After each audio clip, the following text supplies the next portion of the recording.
विद्यार्थी मित्रो, मागील तासाला आपण लेखांकीय माहितीची गुणात्मक वैशिष्ट्ये विचारात घेतली होती. आपण आज या लेखांकनाच्या संदर्भामध्ये काही मूलभूत संकल्पना ज्या आहेत त्या विचारात घेणार आहोत. लेखांकनाच्या मूलभूत संकल्पना.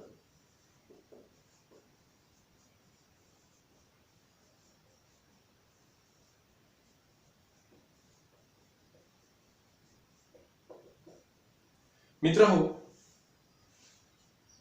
लेखाकर्म आपल्याला जर चांगल्या पद्धतीने समजावून घ्यायचं असेल तर लेखाकर्मामध्ये वापरल्या जाणारे जे अर्थ आहेत, लेखाकर्मामध्ये वापरले जाणारे जे मूलभूत शब्द आहेत ते जाणून घेणं अत्यंत आवश्यक आहे. अनेक वेगवेगळ्या प्रकारच्या शब्द संकल्पना लेखाकर्मामध्ये मांडल्या जातात आणि त्या शब्द संकल्पनांना आम्हाला समजावून घेणं अत्यंत आवश्यक आहे. लेखाकर्म एक बहुमुखी प्रणाली आहे. म्हणजे आजच्या काळामध्ये, आधुनिक काळामध्ये, व्यावसायिक जगामध्ये मोठ्या प्रमाणावर उद्देश प्रदान केले जात आहेत. म्हणजे मोठ्या प्रमाणावर ही लेखांकीय जी माहिती आहे तिच्या आधारावर आज मोठमोठ्या प्रकारचे निर्णय व्यवसाय क्षेत्रामध्ये घेतले जातात. आणि म्हणून अशा प्रकारे या लेखांकीय माहितीच्या मध्ये असलेले लेखाकर्माच्या संदर्भामध्ये जे वेगवेगळे शब्द समूह आहेत किंवा ज्या कन्सेप्ट आहेत त्या आपल्याला समजून घेणं, त्या माहिती करून घेणं किंवा त्यातला बेसिक जो मिनिंग आहे तो प्राप्त करून घेणं अत्यंत आवश्यक आहे. यामध्ये आपल्याला काही ज्या संकल्पना पाहायच्या आहेत, ज्या संज्ञा पाहायच्या आहेत, त्या संज्ञांचा विचार करत असताना व्यवहारांचे प्रकार हा एक भाग आपल्याला आजच्या तासाला विचारात घ्यायचा आहे.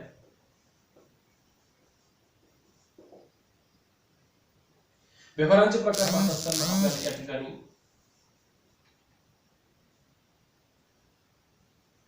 दोन गोष्टी विचारात घ्यायच्या आहेत. म्हणजे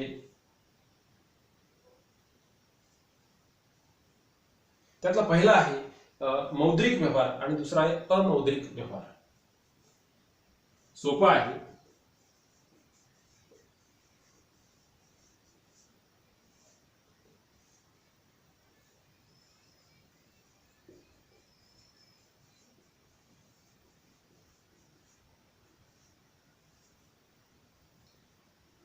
मौद्रिक व्यवहारामध्ये आपल्याला परत दोन वेगळ्या प्रकारचा विचार करायचा आहे. रोख व्यवहार आणि उधारीचे व्यवहार.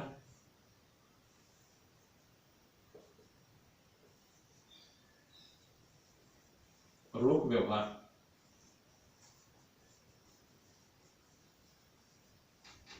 उधारीचे व्यवहार. आणि अमौद्रिक मध्ये आपल्याला एकच बघायचं आहे. अमौद्रिक व्यवहारांमध्ये वस्तू विनिमयाचे व्यवहार.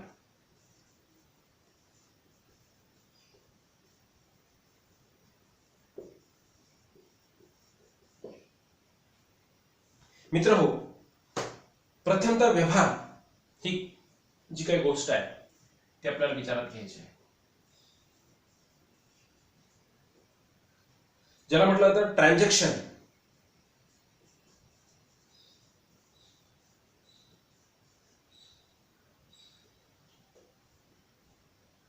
मित्र हो, व्यवहार सर्वसामान्य बोलीभाषेमध्ये आपण नेहमी ऐकत आलो. सहज सहज अनेक वेगवेगळ्या ठिकाणी तुम्हाला म्हणजे शहरामध्ये, ग्रामीण भागामध्ये, समाजातल्या कोणत्याही वर्गामध्ये, समाजामध्ये असलेले कोणत्याही सेक्टरमध्ये म्हणजे विभागामध्ये कुठेही आपण व्यवहार हा शब्द कायम ऐकत आलेला आहे. दोन व्यक्तींमध्ये पैशात मोजता येणाऱ्या, दोन किंवा दोनपेक्षा जास्त व्यक्ती किंवा दोन व्यक्ती म्हणूया आपण, दोन व्यक्तींमध्ये पैशामध्ये मोजता येणाऱ्या वस्तू आणि सेवांची जी काही देवाणघेवाण होते, देणं घेणं जे होतं त्यालाच या ठिकाणी व्यवहार असं म्हटलं जातं. परत एकदा बघा, दोन व्यक्तींमधील पैशात मोजता येणाऱ्या वस्तू, दोन व्यक्तींमध्ये पैशात मोजता येणाऱ्या सेवा, या दोन्हींची देवाणघेवाण म्हणजे व्यवहार. एक्स आणि वाय.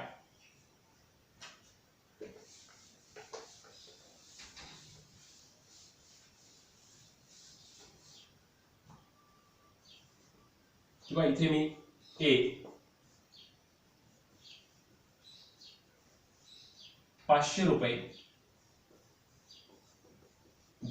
देऊ करतो बी ला. म्हणजे ए आणि बी मध्ये रुपये 500 चा व्यवहार झालेला आहे, पण बदल्यामध्ये वस्तूची खरेदी ए कडून बी ने केलेली आहे. कळतं? कोणी ए व्यक्तीने एक वस्तू बी ला देऊ केलेली आहे आणि बदल्यामध्ये बी ने ए ला रुपये 500 देऊ केलेले आहे. देऊ करतो ए ला रुपये 500 देऊ करतो बी, म्हणजे बी देतो ए ला, पण बदल्यात काय वस्तू घेतो. म्हणजे एका विशिष्ट वस्तूच्या बदल्यामध्ये त्याने रोख अशा पद्धतीने काय केलेलं आहे, देऊ केले, म्हणजे रोख पैसे देऊ केलेले आहेत किंवा चलन देऊ केलेलं आहे. थोडक्यात अशा पद्धतीने हा जो व्यवहार आहे, या व्यवहारात म्हणजे अशी ही जी काय कृती आहे या दोघांमध्ये घडलेली, या कृतीला व्यवहार, ट्रान्झॅक्शन असं म्हटलं जातं. लक्षात घ्या, परत एकदा सांगतो मी. या ठिकाणी राम रुपये 1000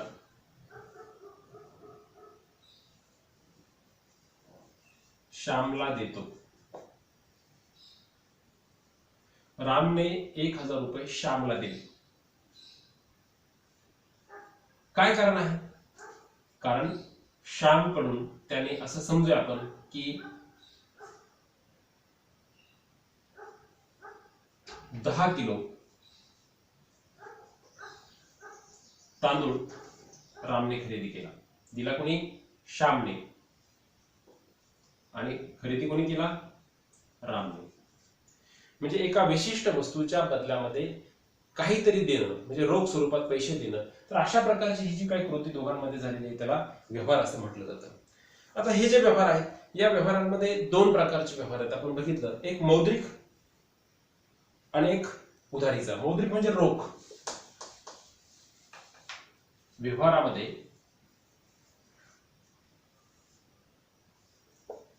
रोख ऑब्लिक मौद्रिक आणि दुसरा आहे उधार. त्यातला रोख आपल्याला या ठिकाणी बघायचा आहे. मौद्रिक व्यवहार, ज्याला मॉनिटरी ट्रान्झॅक्शन असं म्हटलं जातं.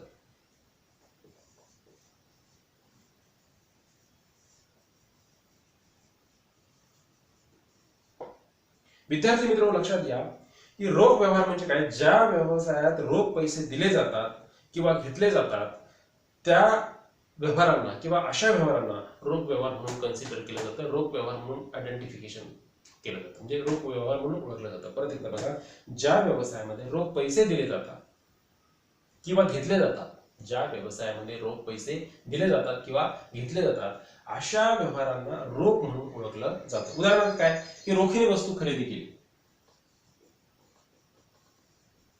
रोखीने वस्तू खरेदी केली रुपये 5000.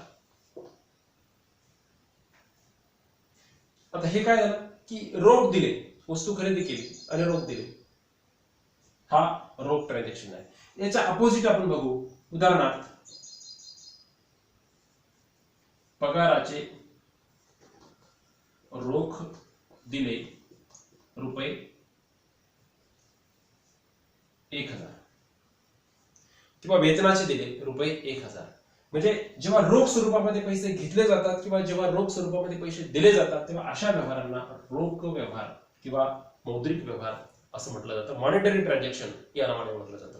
कोणत्याही व्यवसायामध्ये, उद्योगामध्ये जेव्हा व्यवहार होत असतात मित्रांनो, तेव्हा जर ते रोख होत असेल तर त्याला मॉनिटरी ट्रान्झॅक्शन या नावाने ओळखलं जातं. दुसरी आहे उधारीची, ज्याला म्हटलं अमौद्रिक, नॉन मॉनिटरी. याला काय म्हटलं जातं? ट्रान्झॅक्शन. उधारीचे व्यवहार.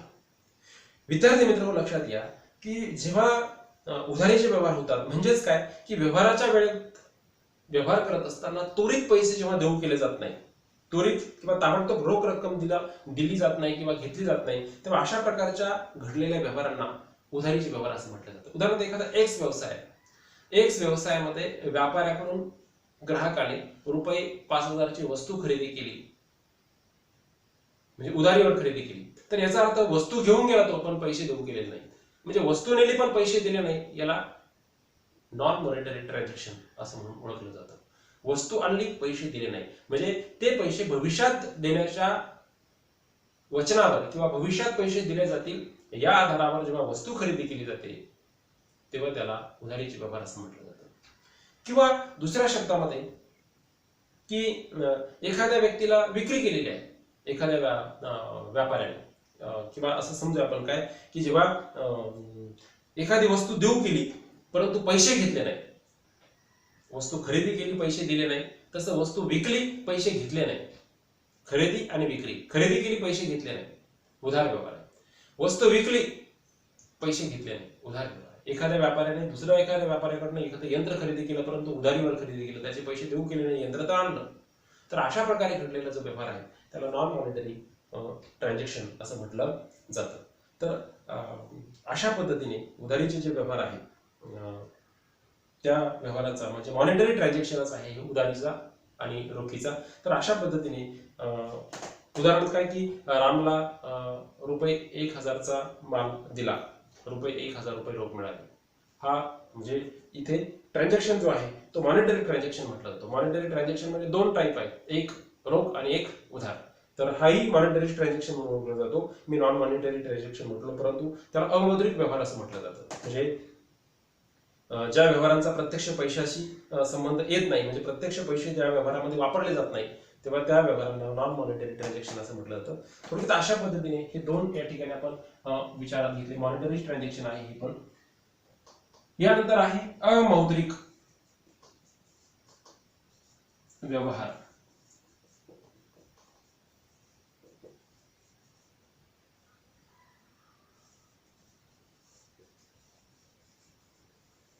नॉन मॉनिटरी ट्रान्झॅक्शन म्हणजे ज्या व्यवसायातील व्यवहारामध्ये प्रत्यक्ष पैशाचा संदर्भ निर्माण केला जात नाही त्याला अमौद्रिक व्यवहार असं म्हटलं जातं.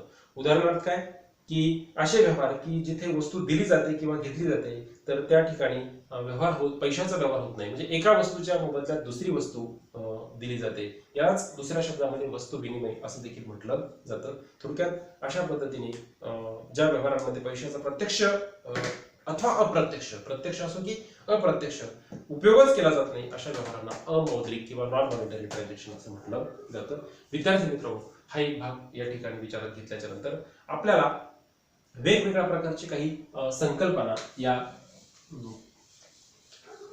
अकाउंट मध्ये पाहायच्या आहेत. काही मूलभूत संकल्पना आहेत. त्या संकल्पनांमध्ये एक आहे नोंद, दुसरा आहे नोंदीचे वर्णन, तिसरा आहे वस्तू अथवा माल. या संकल्पनांचा आपल्याला या ठिकाणी अगदी काही मिनिटांसाठी विचार करायचा आहे. नोंद याचा अर्थ काय की जमा खर्चाच्या पुस्तकामध्ये योग्य पद्धतीने जेव्हा व्यवहार नोंदविला जातो, व्यवहार लिहिला जातो तेव्हा त्याला नोंद असं म्हटलं जातं. ट्रान्झॅक्शन, प्रत्येक व्यवहाराची पुस्तकामध्ये काय करावे लागते, नोंदणी करावी लागते प्रत्येक व्यवहाराची. उदाहरणार्थ रामला ₹1,000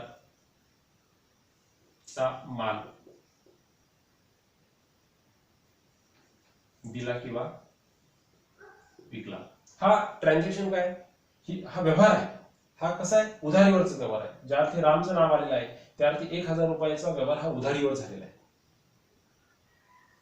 मग इथे रामला जर माल दिला असेल तर काय झालं, एक व्यापारी म्हणून त्याला काय करावं लागेल, रामचे खाते नावे आणि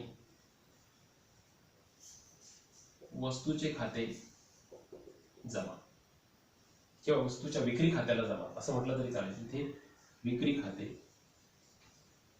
जमा, विक्री खात्याला जमा, विक्री खाते जमा. इथे ₹1,000 आणि इथे 1,000. अशा पद्धतीने ही नोंद आहे. म्हणजे नोंदला काय म्हणतात, ट्रान्झॅक्शन म्हटलं जातं. प्रत्येक व्यवसायामध्ये होणारा व्यवहार जो आहे त्याची नोंद या ठिकाणी होणं आवश्यक आहे. दुसरा आहे नोंदीचे वर्णन. दुसरं ट्रान्झॅक्शन काय, नोंदीचे वर्णन. जेव्हा एखादा व्यवहार घडतो आणि त्या व्यवहाराचं ट्रान्झॅक्शन केले जाते, नोंदणी केली जाते तेव्हा त्या नोंदीचं संक्षिप्त वर्णन काय आहे हे कसं कळणार. या व्यवहाराचं संक्षिप्त वर्णन जेव्हा केलं जातं तेव्हा तिला नोंदीचे वर्णन असं म्हटलं जातं. उदाहरणार्थ इथे काय, रामला उधारीवर ₹1,000 चा माल विकल्याबद्दल याला म्हटलं जातं नोंदीचं वर्णन. संक्षिप्त स्वरूपामध्ये व्यवहाराचं वर्णन याला म्हटलं जातं नोंदीचं वर्णन. यानंतर आहे वस्तू अथवा माल. म्हणजे व्यापारामध्ये आपण जर बघितलं तर व्यापारी ज्या वेगवेगळ्या प्रकारच्या वस्तू किंवा तयार केलेल्या वस्तू खरेदी करतो, त्यानंतर त्या विक्रीसाठी वापरतो, तर अशा प्रकारच्या तयार केलेल्या किंवा खरेदी केलेल्या आणि विक्रीसाठी वापरण्यात आलेल्या त्या वस्तूंना व्यापारी वस्तू असं म्हटलं जातं.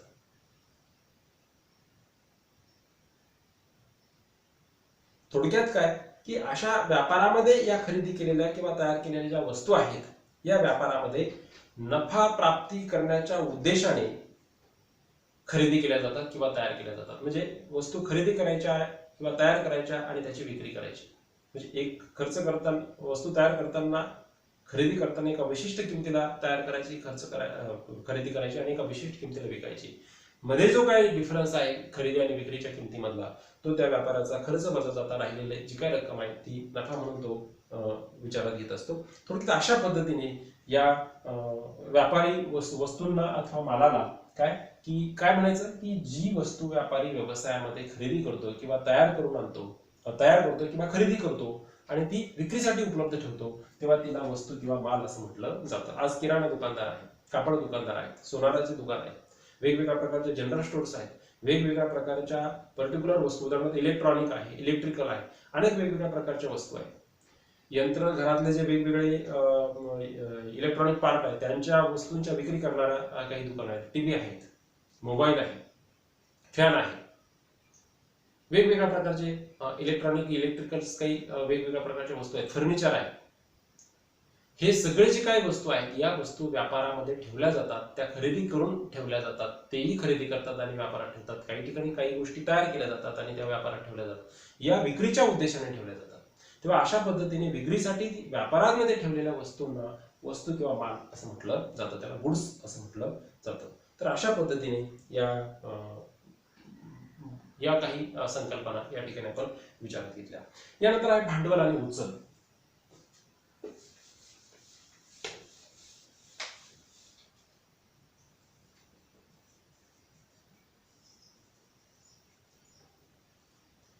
आता हाही एक कन्सेप्ट या लेखाक्रमामध्ये आपल्याला पाहायचा आहे. याला कॅपिटल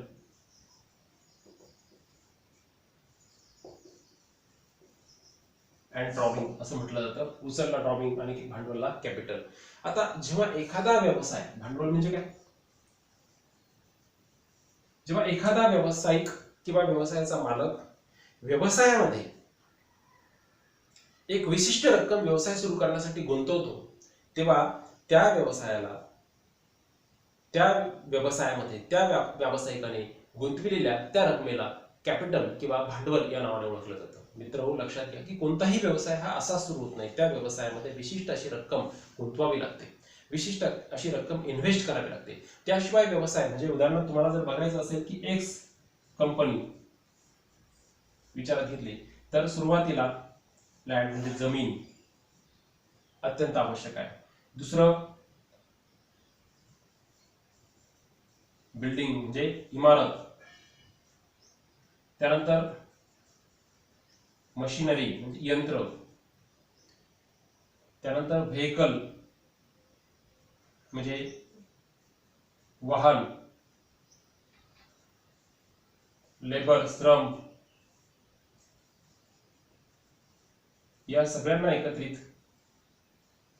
कॅपिटल भांडवल या नावाने ओळखलं जातं. म्हणजे हे सगळं अगोदर उभं करावं लागतं, मग ती कंपनी आपल्याला पाहायला मिळते. म्हणजे जमीन असणं आवश्यक आहे, त्यानंतर इमारत असणं आवश्यक आहे, यंत्र असणं आवश्यक आहे, कच्चा माल असणं आवश्यक आहे, प्रक्रिया करण्यासाठी यंत्राचा मॅन्युअल घटक महत्वाचे आहेत, या लाईट असणं आवश्यक आहे, पाणी असणं आवश्यक आहे, इंधन असणं आवश्यक आहे. हे सगळं झालं की मग एखाद्या कच्च्या मालावर प्रक्रिया करून तयार माल तयार केला जातो, म्हणजे त्या ठिकाणी उत्पादन केलं जातं, त्याला कारखाना किंवा फॅक्टरी असं म्हटलं जातं. एक्स कंपनी या नावाने ओळखलं जातं.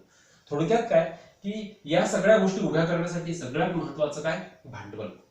लक्षात, त्याला काय म्हटलं जातं, भांडवल. म्हणजे व्यवसाय सुरू करण्यासाठी लागणारा पैसा. म्हणजे प्रत्येक व्यवसायामध्ये आपल्याला भांडवल या ठिकाणी पाहणं आवश्यक आहे. थोडक्यात भांडवलाच्या बाबतीत आपण जर विचार केला तर व्यावसायिकाने व्यवसायात गुंतविलेल्या रकमेला भांडवल असं म्हटलं जातं. थोडक्यात अशा पद्धतीने भांडवल हा एक भाग या ठिकाणी आपल्याला विचारात घ्यायचा. दुसरं उचल. जेव्हा एखादा व्यवसायाचा मालक आपल्याच व्यवसायातून विशिष्ट रकमेची किंवा विशिष्ट वस्तूची स्वतःच्या वैयक्तिक उपयोगासाठी उचल करतो, ती रक्कम उचलतो, ती व्यवसायातून काढतो, तेव्हा त्याला ड्रॉविंग असं म्हटलं जातं, तेव्हा त्याला उचल असं म्हटलं जातं. विद्यार्थी मित्र, अशा पद्धतीने भांडवल आणि उचल या कन्सेप्टचा आपल्याला विचार करायचा आहे. यानंतर ऋणको, धनको, बुडीत कर्ज वगैरे काही कन्सेप्ट आहेत त्या आपण पुढच्या तासाला विचारात घेऊ. तोपर्यंत या ठिकाणी थांबू.